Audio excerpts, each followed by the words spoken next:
की वजह से नहीं बोल सकता? ये दोनों हो सकता है, वो सुन सकता है या और बोल नहीं सकता, ये भी हो सकता है, और वो सुन भी नहीं सकता और बोल भी नहीं सकता, ऐसा भी होता है। मोस्ट ऑफ द केसेस में ऐसा होता है कि सुन नहीं सकता इसीलिए बोलने की स्किल्स डेवलप नहीं होती, बट अगर किसी को बाद में प्रॉब्लम आई है तो हो सकता है कि वो सुन सके, वो बोल सके, लेकिन उसको सुनने में प्रॉब्लम है। जन्म से ही हो तो? हाँ, जन्म से ही हो तो फिर वो बोल नहीं पाएगा, वो प्रॉब्लम होगी। बट अगर बाद में हुआ है तो फिर बोलने की स्किल उसकी डेवलप हो गई होगी, तो आपको समझना पड़ेगा। Anything else? और कोई क्वेश्चन किसी को? अगर ऐसे बच्चे मिलते हैं तो उनसे कम्युनिकेशन स्पेसिफिक कैसे करें? क्योंकि ये लोग ये है कि जिनको ड्यूरिंग द ट्रेन वो जा रहे हैं, कहीं का ऐसा बच्चा है, कोई ऐसा लोग पर्सन है, उनको मिलते हैं। मैंने आपको ये बोला कि अगर नॉर्मल बच्चा है तो उसको कम्युनिकेशन करना बहुत इजी हो जाएगा, क्योंकि एटलीस्ट वो बात कर पाएगा। लेकिन जिसको सुनने में प्रॉब्लम है, जिसको बोलने में प्रॉब्लम है, जिसको इंटेलेक्चुअल डिसेबिलिटी है, तो उसके साथ आप कम्युनिकेशन कैसे करोगे?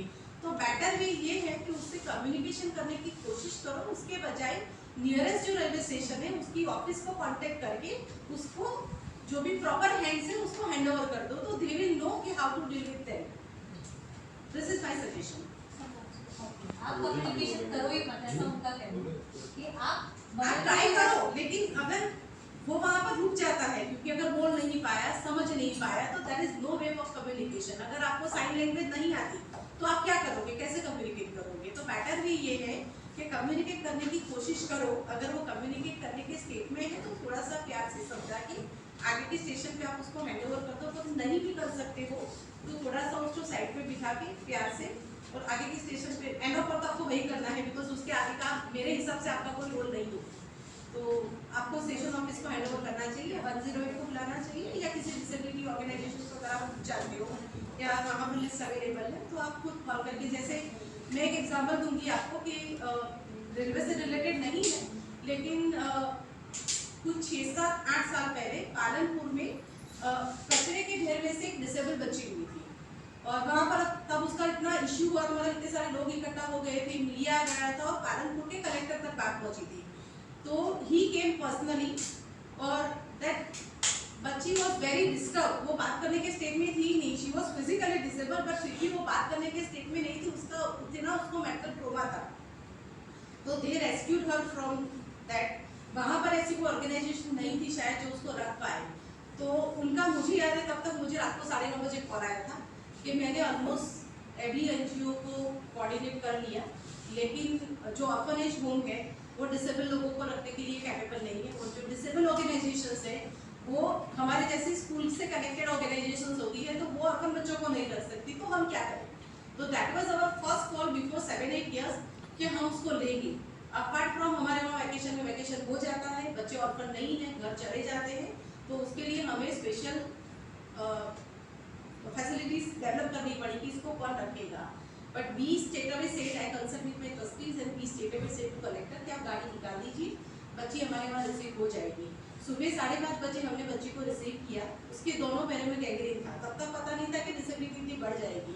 हमने पहला कॉल ये लिया कि रिसीव करके हम उसको सिविल हॉस्पिटल ले गए। डिटेक्टेड इसके दोनों पाँव में गैंग्रीन है, और अभी एक पाँव में तो जो है वो काटना ही पड़ेगा। तो हमने थोड़ा सा बच्ची के साथ बात करने की कोशिश की, because we know the ways. She was very disturb. उसकी मम्मी शायद किसी के साथ भाग गई थी, पापा थोड़े से मेंटली डिस्टर्ब थे, दूसरे 3-4 और बच्चे थे जो नॉर्मल थे। तो हमने उसके पापा को कॉल किया, वो 7-8 साल की थी, तो नंबर पता था। तो हमने उनको कॉल किया कि ऐसा ऐसा हुआ है, हमने अपनी बच्ची को रिसीव किया है, अगर आप आ पाओ क्योंकि ये मेडिकल हॉस्पिटल में एडमिट है। ही स्टेटअवे कट द फोन। उसने बात ही नहीं की, उसने फोन काट दिया। हमने दूसरी बार फोन किया तो उसने फोन स्विच ऑफ कर दिया। तो हमारे पास कोई ऑप्शन नहीं था, एज अ पेरेंट हमने साइन करी, एक पैर कटवाना पड़ा वहाँ सिविल में, उसको वहाँ से वापस लाए। अगेन बच्चा अभी डिस्टर्ब तो है ही है, तो साइकोलॉजिकल काउंसलिंग लगते हैं, उसके बाद में उसको बहुत प्यार से रखना पड़ता है, वो मेडिकल ट्रीटमेंट चलती है, ये ट्रीटमेंट चल रही है, अभी भी डिस्टर्ब है, and she is continuously telling कि मेरे पापा मेरे साथ ऐसा नहीं कर सकते, आप मुझे कहीं से उठा के लाए हो, आप मुझे वापस छोड़ दो। तो वो सिचुएशन के साथ डील करना है। इतनी ज़्यादा डिस्टर्ब की कि वो अंदर ही पॉटी यूरिन कर जाती थी, डेलिबरेटली कर जाती थी कि हम उससे परेशान हो जाए और हम उसको वापस छोड़ दें। तो वो सिचुएशन में से हमने उसको निकाला। एक पैर का थोड़ा सा ठीक हुआ, बाय द टाइम दूसरे पैर में भी गैंग्रीन का डिटेक्शन हो गया था, तो वो पंप भी कटवाना ही था।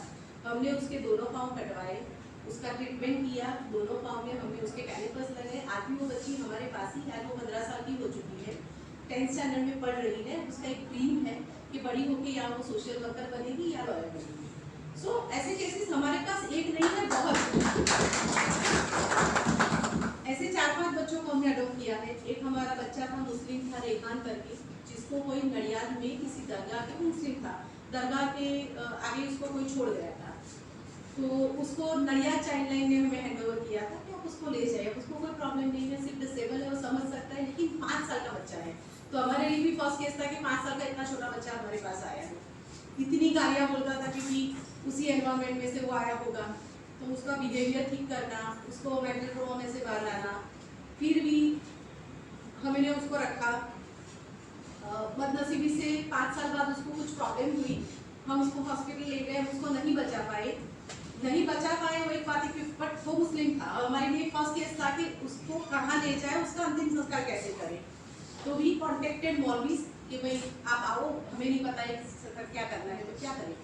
तो they contacted then Nadiad child line और उन्होंने बताया कि चूहापुरा में ही कहीं उसका घर है। तो हम गाड़ी लेके चूहापुरा गए विद पुलिस प्रोटेक्शन। अभी एडवाइस दी गई थी कि आप पुलिस प्रोटेक्शन के बिना मत जाना।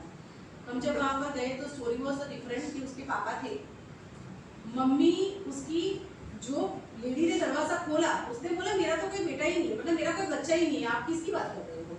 तो शी कॉल्ड हर हस्बैंड कि ये किसी बच्चे की बात लेके आए हैं जो गुजर गया है और बोल रहे हैं कि आपका बेटा है। तो ही वाज अ फैक्ट है, वो बात है, क्योंकि वो उसकी दूसरी बीवी का लड़का है। ये स्टोरीज हमें नहीं पता होती, हम तो घर पे पहुंच गए, तो उसकी दूसरी बीवी का लड़का था। दूसरी बीवी ने शायद बोला होगा कि इतना बच्चा है तो शादी कर ले, तो उसको शादी नहीं कर देगी, तो बीवी ने छोड़ दिया दरगाह पे, वो चली गई किसी और के साथ। ये भाई अनकॉन्टेक्टेबल हो गए। मौलवी ने इतनी रिक्वेस्ट करी कि तुम्हारा खुद का बेटा है, एक बार आ जाओ, मुंह देख लो, एटलीस्ट क्रिया कर्म कर लो, पर वो नहीं आया। तो हमने और हमारे स्टाफ ने खुद वो जवाबदारी निभाई। तो ये हर बच्चे की एक स्टोरी होती है। मैं ऐसा बोलती हूँ कि मेरे पास 500 बच्चे की 500 स्टोरीज है।